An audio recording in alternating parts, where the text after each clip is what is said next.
Yung mga pre, so paano ba i-install at gamitin ang mga features ni Please Move app? So yeah, let's start. So unang-una, hindi pa siya available as of now sa Google Play at saka sa App Store. So okay, let's install. So unang-unang hanapin natin is yung browser natin. So any browser will work. Kahit ano pa yan, Mozilla, Firefox, Chrome, or Edge. Okay? So yan. So all you need to do is type in the URL. So web-based din siya. So pwede mo siyang gamitin sa desktop. Please move app.com. So yeah. So ang tawag dito sa app na to is Progressive Web App. So it's from Google. So by the way, so para ma-inform kayo. So once na type in nyo na yung URL niya, makikita nyo sa baba yung install app button. So kita mo nyo naman, nasa ilalim. Okay? Click that. Install. Okay? Installing na. Yan. And hit add. So kita nyo naman, naka-add na siya. Okay? So yun, tapos na. Install na siya sa mobile phone mo. So makikita mo siya sa menu. Yun, kulay green na may puso. Click that. Yan. Pwede ka na mag-login. Okay? Okay na siya. So pwede rin siya sa tablet or sa any device that you want. Okay, applicable siya. Kahit iPhone ka pa or Android, so kahit ano, pwede siya. So, since nandito na tayo, let's sign up. So, para makita natin yung mga features niya. So, unang-unang process is to sign up. Okay. So, type in a username. Ito yung mga requirements niya. For example, Jerome26. The password.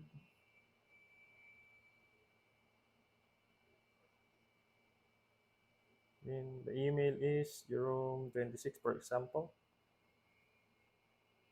Use a valid email. And ano yan, for example. So, yeah. Accept mo yung terms and condition, okay? So, basahin mo muna yung terms and condition, kung ano yung hindi mo pwedeng gawin at gawin sa app niya, okay? So, yan. Sign up. Done. Diba? Bilis lang. So, yan. May welcome message. So, meron siyang instruction video. So, pwede mo rin basahin to. Ito yung unang steps niya. So, ito yung homepage niya. Watch the video. So, ituturo niya kung paano gawin. So, hindi ko na i-play kasi ginagawa na natin sa demo to. So, yun. So, ang unang step, okay, is, hindi mo kasi, by the way, ito yung menu niya. Click mo yung hamburger. Hindi ka makapunta sa workout niya, okay, at saka sa meal plan niya, nang hindi ka pa nakapag-fill up ng mga data. Okay, so yung data na yun is necessary. So, pwede mo siyang i-click dito. Pupunta ka sa profile. Yan. Itong mga data na to is kailangan ng AI or ng app natin para mag-generate sa iyo ng specific workout at saka meal plan na para sa iyo lang. So, kailangan niya yung data mo. Napaka-importante. Enter your phone number. Required din. So, kita mo yung mga pula. Requirement siya. Male, for example, my age is 34. My weight is around 86 kilo. 5'11". Activity level ko is medyo mataas. So, mamimili ka. Wag ka magsisinungaling dito kasi baka mapahirap o mapadali yung ibigay sa yung workout. Okay? So, very active. So, yeah. Fitness level is advanced. Okay? Yung fitness goal ko, so dito ka makakapamili kung anong klaseng workout ang gusto mo. Na naka-design kung nasan ka o kung sa gym ka man mag-workout o sa bahay lang. Okay? So, build the lean and tone athletic physique using only 2 dumbbells. So, 2 dumbbell lang sa bahay o kaya sa gym. Yun na yun. Didesign na niya yung workout para sa iyo. Okay? Build a lean toned physique by doing floor exercise. So, itong pangalawa, okay, wala siyang equipment. So, kahit sa bahay lang, makapag-workout ka na, bibigay na niya yung workout niya para sa iyo. Pangatlo, get and lean and tone athletic with calisthenics. So, calisthenics, push-up, pull-up, dips. Okay? Bodyweight training. Strength and power, so ito yung mga buhatan. Bulkmen, buhatan din, pero by purpose, i-up nyo yung calories nyo. So, para mag-bulk kayo, okay? So, siya na yung magdi-design sa iyo. Wala ka nang iisipin pang iba. Lean bulk, ganun din. Carbs in all the right places, pang babae. Okay? Siya yung mga booty workout. So, more on glutes focus. V-shape torso para maging V-taper ka. So, ito yung mga workout na gagawin niya. As well as the meal plan designed for it. Okay? Athletic and balanced gym workout. So, ito yung at the same time, may aesthetic ka as well as athletic ka rin. So, pang mga athlete to, kalimitan. So, I'm gonna choose this one. Lean and tone, ganun din, gym workout. Nakalagay naman kung gym workout o pwede sa bahay. Okay? Yan. Okay? So, i-update mo lang siya, pero lagyan ko na rin yung Gcash wallet. So, Gcash wallet is for the affiliate. So, we're gonna talk about that later. Update. Yan, updated na. So, pag pumunta ka sa menu, okay, hit mo yung workout. Yan. May workout ka na. So, this is your workout. The Ultimate Athletic Edge 1-week challenge. So, basically, Monday to Sunday ang workout niya. Pwede mong ulit-ulitin to. Okay? Pero pag naplato ka, pwede mong palitan. So, pwede ka mag-generate ng workout na bago. Okay? Yan. Pero basahin muna natin. Welcome to your tailored 1-week workout plan designed for enhanced athleticism and balance. Okay? Advanced training, incorporating functional movement patterns, strength, agility, equipment such as nilalagay na rin yung mga equipment na gagamitin mo. Dumbbells, resistance bands, kettlebell, and cardio machine. So basically, mostly gym workout. So, hindi pwede sa bahay. Okay? So, yeah. For example, ayaw mo nito. Ayaw ko nito. Pwede mong palitan. Mag-generate ng bago. Yeah, mag-generate siya ng bago sa'yo. So, ang dami niyan. Napakarami. Magsasawa ka. Pwede mong palitan weekly. Depende sa'yo. Pero advisable, tirahin mo muna ng 1 month bago ka magpalit. Okay? So, halimbawa, Monday ngayon, okay? So, Monday ngayon talaga, nakapula na siya. Lower body and strength power, start workout. Yan. Nakalagay na yung back squat ko, kasi advanced level ako, 100 to 140 kg. 4 set, ibig sabihin 4 times kong ulitin with 8 repetition or 8 reps with 3 minutes rest. So, halimbawa, nag-back squat ako. So, halimbawa, hindi ko alam kung paano mag-back squat. Okay? Pwede ko i-play yung video. Yan, may video siya. Maghahanap ko na siya automatic sa YouTube ng perfect na demo para sa'yo, para maintindihan mo kung paano mag-back squat. Okay? Pwede mo rin, pag ayaw mo siya, palitan mo yung video. Okay? Pwede mo palitan. Yan. Back squat. Papalitan niya yung video yung nag-demo sa'yo. So, iba naman to, babae naman. Okay? So, depende. Okay?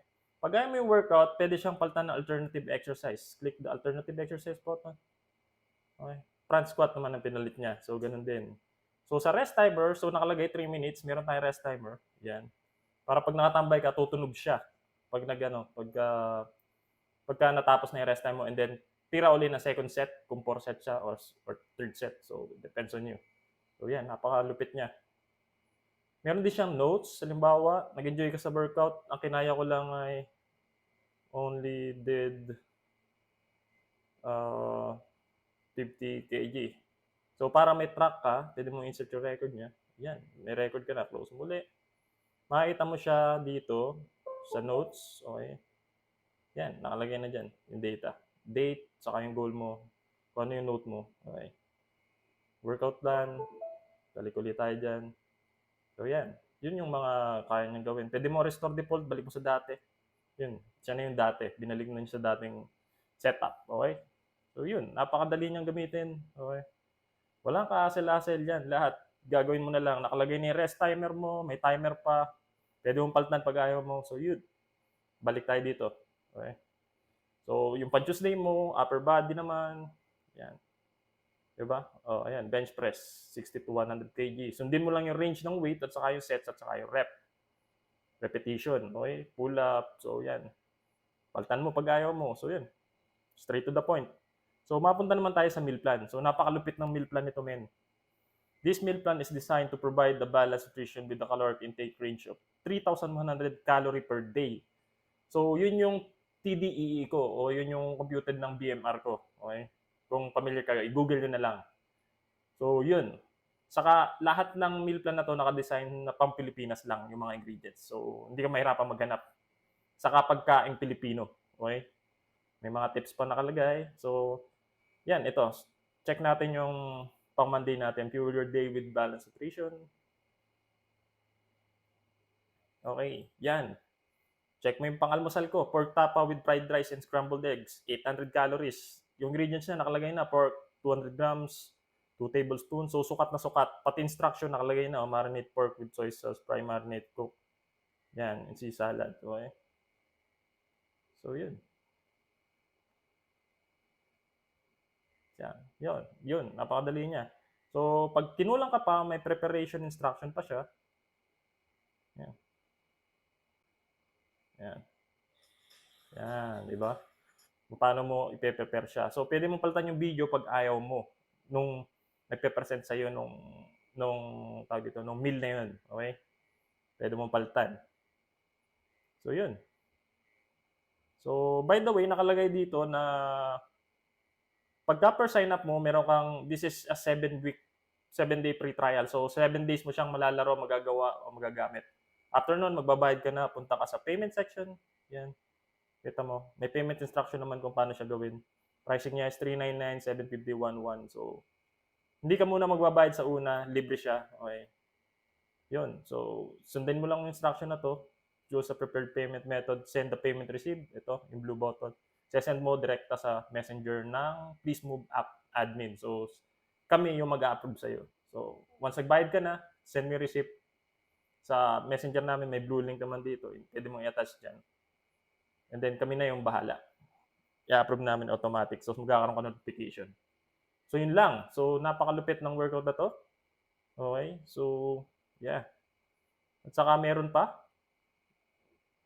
Pwede ka mag-earn while you invite your friends. So, meron dito, affiliate program. So, technically, nag-invite ka ng 3 friends mo, meron kang tigo 100 sa kanilang ma-earn every month as long na gumagamit sila ng app monthly. O makapag-invite ka ng 100, may halimbawa, 15 tao na invite mo, may tigo 100 pesos kagada isa sa kanila every month as long na nasa app sila. So, lalabas ito yung earning mo, yung number of affiliates mong in-invite at saka affiliate list. So, nagwo-workout ka na, kumikita ka pa. So, napakalupit nitong app na to. Wala akong masabi. Okay. So, yun lang. Sana makatulong. Bye.